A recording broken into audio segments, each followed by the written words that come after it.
नमस्कार. मी महादेव पवार, कनिष्ठ लेखाधिकारी, जिल्हा परिषद, छत्रपती संभाजीनगर. आजचा आपला विषय आहे पंचायत राज सेवा प्रणालीवरून वेतन प्रमाणपत्र सॅलरी स्लिप कशी डाउनलोड करावी याबाबत आपण माहिती देणार आहे. सॅलरी म्हणले तर कर्मचाऱ्याच्या जिव्हाळ्याचा विषय. तर परंपरागत चालणारे की आपण ऑफिसला पत्र द्यायचं की आम्हाला सॅलरी स्लिप या महिन्याची द्या. तर याच्यामुळं ऑफिसला काही कामानिमित्त वेळेवर सॅलरी स्लिप द्यायची नाही, त्याच्यामुळे कर्मचाऱ्याला अडचणी यायच्या. पण आता ग्रामविकास विभागाने आपल्याला वेतन प्रमाणपत्र हे सेवा प्रणालीवरून ऑनलाईन उपलब्ध करून दिलेले आहे. तर याच्यासाठी कर्मचाऱ्याला ऑफिसला जायची गरज नाही किंवा अर्ज करायची सुद्धा गरज नाही. आपण घरी बसून सुद्धा सॅलरी स्लिप डाउनलोड करू शकतो.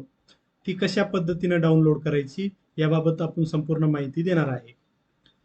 सर्वप्रथम कार्यालय प्रमुख यांनी म्हणजे DDO लेवल 1 यांनी एम्प्लॉईला मॅपिंग करून घ्यायचं आहे. एक दोन काही सेटिंग्स आहेत ते मी सांगणार आहे, ते करून घ्यायचे. त्याच्यानंतर ती सुविधा कर्मचाऱ्यांना उपलब्ध होईल. सर्वप्रथम कार्यालय प्रमुख यांनी लॉग इन करून घ्यायचे.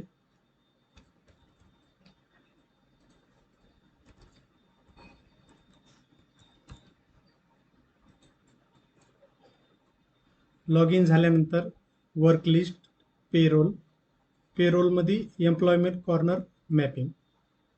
तर कर्मचारी हा मॅप झालेला आहे का तो चेक करणं आहे पहिल्यांदा. तर पंचायत राज सेवार्थ ID इथं टाकायचं आहे आणि सेव्ह करायचं आहे. तर इथं मेसेज येत आहे रेकॉर्ड ऑलरेडी मॅप, म्हणजे हा कर्मचारी ऑलरेडी मॅप झालेला आहे, त्याच्यामुळे याला परत मॅप करायची गरज नाही. आणि पासवर्डच्या बाबतीत या कर्मचाऱ्यांना पहिला पासवर्ड दिला गेलेला असेल किंवा विसरला जरी असेल तर काही हरकत नाही, तर आपण तो पासवर्ड रिसेट करू शकतो. वर्क लिस्ट, पेरोल आणि एम्प्लॉय कॉर्नर पासवर्ड रिसेट. तर या ठिकाणी पासवर्ड सुद्धा रिसेट करता येईल. पंचायत राज सेवार्थ ID टाकायचं आहे आणि सर्च करायचं. सर्च केल्यानंतर एम्प्लॉईचं नेम येईल, DDO कोड येईल, तर रिसेट पासवर्ड करायचे. पासवर्ड रिसेट केल्यानंतर मेसेज येईल आणि जो पासवर्ड आहे तो कॉमन पासवर्ड आहे, म्हणजे डिफॉल्ट पासवर्ड आहे तो. म्हणजे कोणत्याही कर्मचाऱ्याचा पासवर्ड रिसेट केल्यानंतर प्रथम तोच पासवर्ड येईल, तो लिहून घ्यायचा आहे, IFMS 123. हा पासवर्ड रिसेट केल्यानंतर कार्यालयाची जबाबदारी इथे संपत्ती. तर इथून पुढे कर्मचाऱ्याचं काम चालू होईल. तर कर्मचाऱ्यांनी नेमकं काय करायचं या बाबतीत माहिती मी पुढे देणार आहे. तर प्रथम पंचायत राज सेवार्थ पोर्टल ओपन करायचे. युजर नेम मध्ये सेवार्थ ID टाकायचे आणि पासवर्ड मध्ये जो आपल्याला डिफॉल्ट पासवर्ड दिला होता तो पासवर्ड टाकायचा, IFMS 123. कॅप्चा टाकायचे, सबमिट. आता कर्मचारी लॉग इन झालेला आहे. या ठिकाणी माहिती येत आहे चेंज पासवर्ड म्हणून. जो आपल्याला रेग्युलर पासवर्ड दिलेला आहे तो पासवर्ड आपल्याला यूज करता येणार नाही, तो आपल्याला चेंज करून घ्यायचा. तर पासवर्ड चेंज करताना काही अटी व शर्ती दिलेल्या आहेत. तर आपला पासवर्ड हा 8 ते 16 अंकाचा असला पाहिजे, म्हणजे टोटल डिजिट्स 8 किंवा 16 असले पाहिजे. त्याच्यापैकी कॅपिटल मध्ये एक अक्षर असलं पाहिजे किंवा कमीत कमी एक अक्षर स्मॉल मध्ये असलं पाहिजे.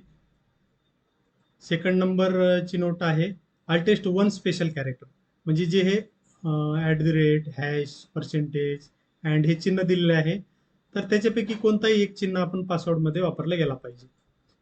3 नंबर अल्टेस्ट 1 न्यूमेरिकल कॅरेक्टर, म्हणजे आपले अंक आहेत 1 ते 10 याच्यापैकी एक अंक आपला पासवर्डमध्ये असला पाहिजे. तर पासवर्ड 4 नंबर नोट, पासवर्ड हे 30 दिवसामध्ये चेंज होईल ऑटोमॅटिक. 5वी नोट आहे, ही खूप महत्वाची आहे. While changing the password please ensure that the new password is not similar to the last 3 password. जो आपण पासवर्ड नवीन टाकणार आहे तो पाठीमागच्या जो 3 पासवर्ड आपण टाकलेला आहे तर त्याच्या व्यतिरिक्त वेगळा पासवर्ड टाकायचा आहे, हे लक्षात ठेवायचं आहे. In case lost of password, जरी आपला पासवर्ड विसरला तरी काही म्हणजे हरकत नाही.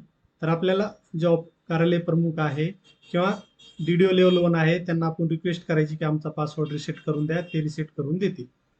तर या ठिकाणी आपल्याला रिसेट केलेला पासवर्ड टाकायचा आहे, IFMS 123. आणि न्यू पासवर्ड मध्ये आपल्याला आपलं न्यू पासवर्ड टाकायचं आहे, जे की वरी सूचना दिलेल्या आहे त्या पद्धतीने असला गेला पाहिजे.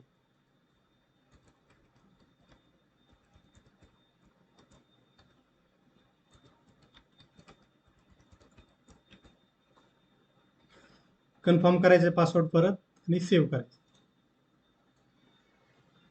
सेव्ह केल्यानंतर बघा password has been successful, change successful असं आलेलं आहे. मग तुमचं पासवर्ड चेंज झालेला आहे. तर आपल्याला इथे एकदा लॉग आउट करायचं आहे. परत इथं एम्प्लॉयमेंट आय डी टाकायचं आहे आणि जो आपण नवीन पासवर्ड टाकलेला आहे तो इथं टाकणार आहे.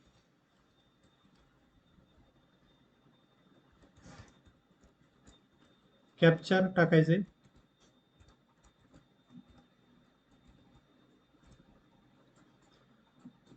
लॉग इन करायचं.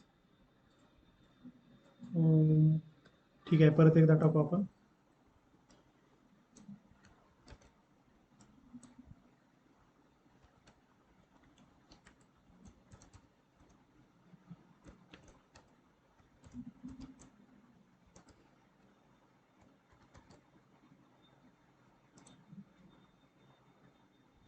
तर हा पेज आपलं लॉग इन झालेला आहे.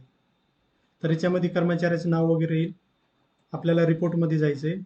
पे स्लिप एम्प्लॉई मंथ आपल्याला सिलेक्ट करायचं आहे.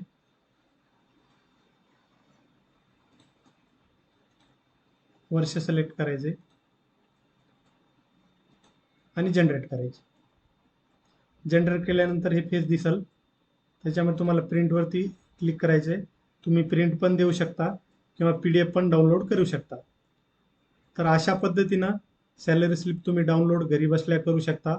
तुम्ही ऑफिसला जायची गरज नाही, स्वतः डाउनलोड करू शकता. तर अशा पद्धतीनं हा आजचा आपण व्हिडिओ बनवलेला आहे. व्हिडिओ कसा वाटला याबाबत कमेंट्स करावे आणि चॅनलला सबस्क्राईब करावे आणि आवडल्यास लाईक करा, शेअर्स करा. धन्यवाद.